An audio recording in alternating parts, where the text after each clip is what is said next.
Welcome to the Ready Writers broadcast, where authors go global beyond borders. I'm your host, Becky DeWitt.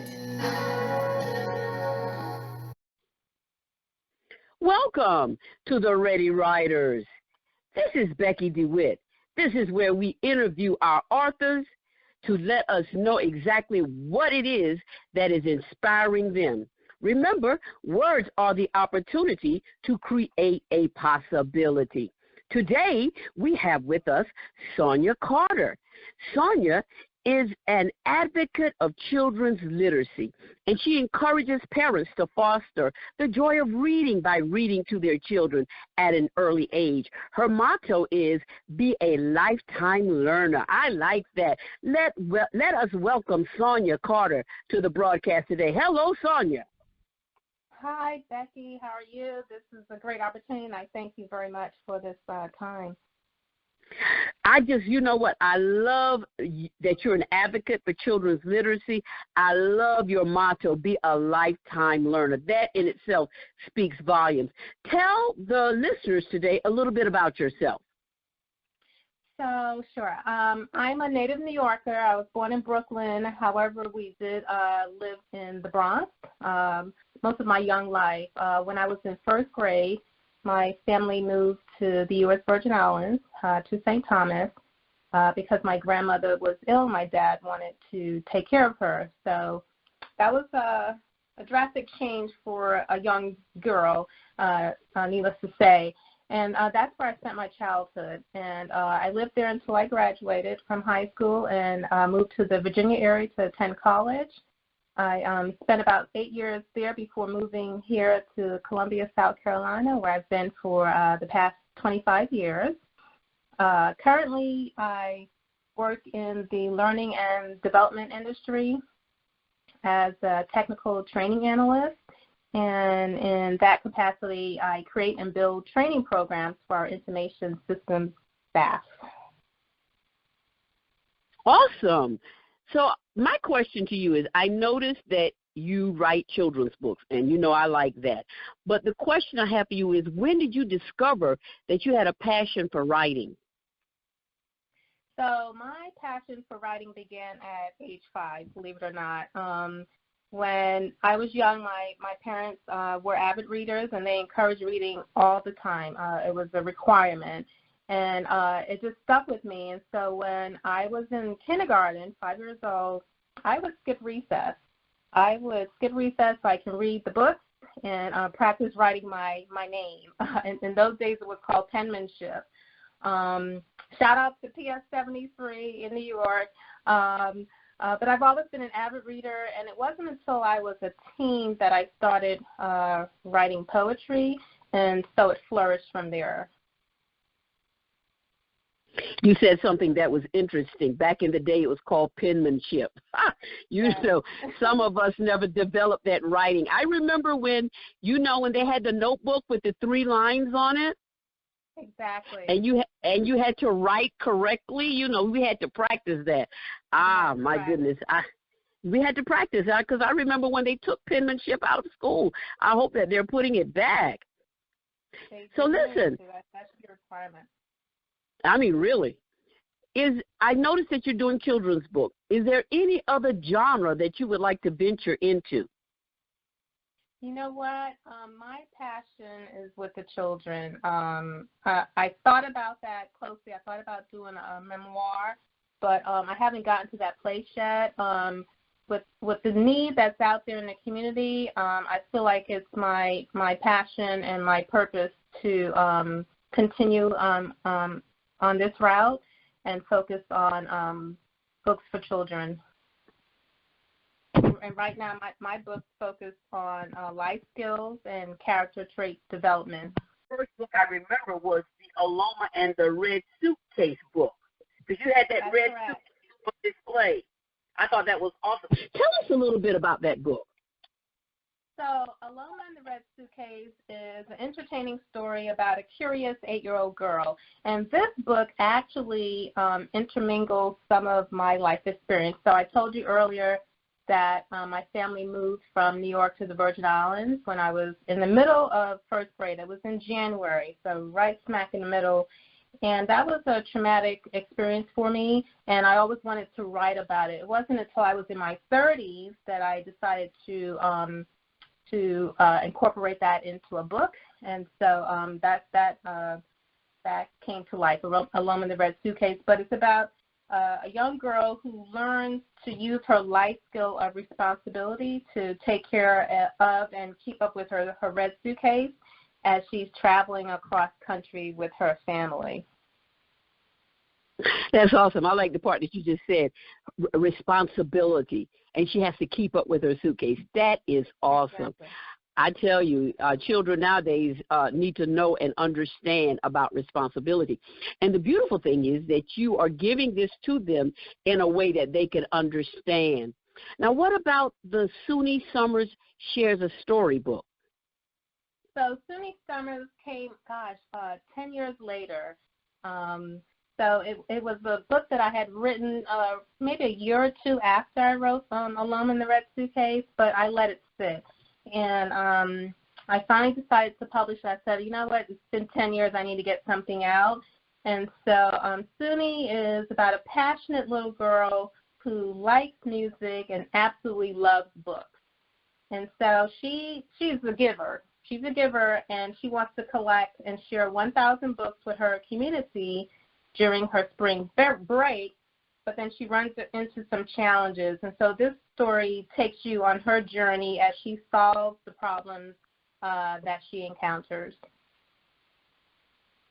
I love that. I love the fact that you're talking about she wants to collect books and share them, 1,000 books.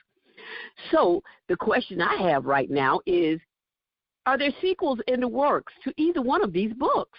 It sounds like sequels should be coming out. Oh, my goodness. Funny you say that, because initially with Alone in the Red Suitcase, I was going to do a sequel, and I started writing something, and I had maybe half of the book written. It was going to be a chapter book like the current books that I have, but I decided to nix it, and it sat. And so while it sat there, I came up with the idea to write this other book, SUNY Summers, and now I am thinking about doing a series with the SUNY Summers character. So that's something I'm looking into, but I do have a third book that I've worked on, and I'm in this the stage where I'm ready to find an illustrator and do the publishing. And my third book is more of a picture book for young boys. Wow, okay. I want to focus on that, yeah. So in other words, you had a project that you just let sit for a moment. I did. I absolutely did. Well, I'm excited because I can hear sequels coming out of that, and even series, because there's so much that you can write for children, write about children as you are an advocate, and especially with your motto about being a lifetime learner, and being a lifetime reader. That is just awesome right there. Now, I wanted to ask you about your artwork. It is phenomenal. Thank you so much. Thank you. So with the first book, I started to do the illustrations on my own. I realized quickly that I am not an illustrator. And so I was lucky enough to find someone in the community that did the illustrations for Alone in the Red Suitcase. What I did with that one was I created my own illustrations, and I had her build on it, my illustrator. And so the book cover and the illustrations in the book are my ideas, but just embellished by this illustrator who did an awesome job of bringing my work to life.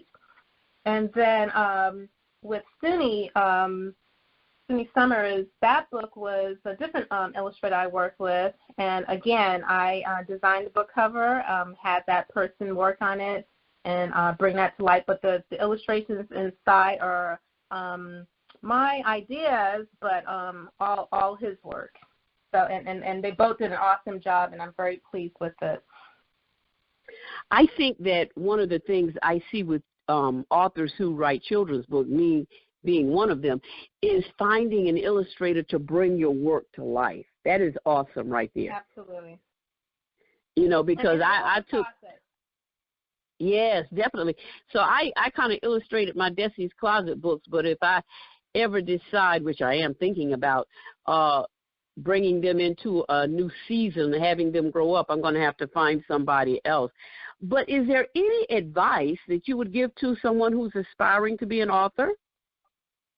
Advice to an aspiring author, I would say to put pen to paper. It took me a long time. I thought about it too long, thinking about it from the time I was in my early 20s, and I didn't start writing until I was in my 30s. I already had my family and everything. So I would say go ahead and put pen to paper, and once you sit down to write daily for a full month so that you can get in the habit of writing, because it is a process, and if you're passionate enough about it, it's going to take time, and you have to be aware of that. You have to be some dedication.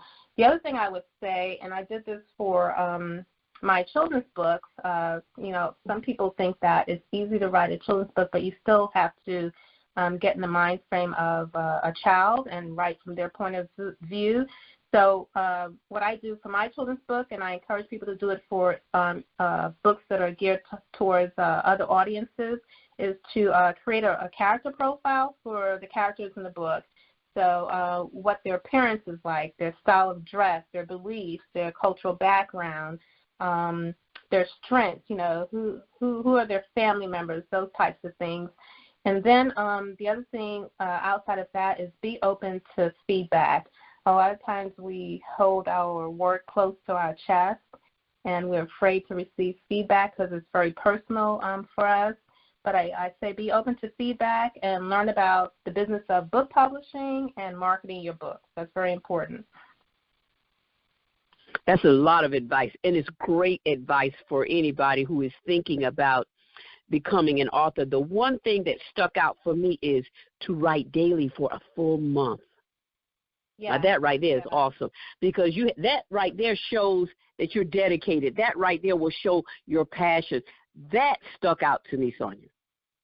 Well, good, and it is important, and it helped me tremendously, even if it was for 15 minutes a day, because once I said to myself, you know what, I'm going to sit down and write for 15 minutes, next thing you know, it was an hour and a half, and it was 2 hours, and I got a lot out. That is awesome. You know what? I'm going to ask you a quick question. Would you ever rewrite a book? Now that you've got series going on, but I don't think you would ever rewrite one. That's just my opinion.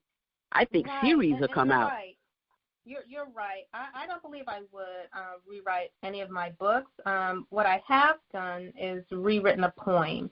So I wrote a children's poem called Imagination, and I started to rewrite that because I wanted to write a book. And it turned into something different, although some of the original words from the poem are in the book. This is the book that I'm working on now for that's geared towards little boys. And so it's a totally different title. I can't reveal that. But, yes, I rewrote my poem and changed it, turned it into a children's book. Great. Now, sometimes in the midst of publishing a book, authors, we go through all types of situations and scenarios.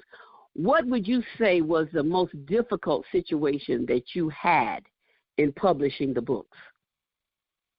In publishing the book, I can't say I had difficult situations. It was a little learning process for me. So I had to read a lot about self-publishing because that's how I published my books. I thought about going the route where you submit queries and that sort of thing, but that wasn't working for me. And I joined an organization called the Columbia Writers Alliance that's local here in Columbia.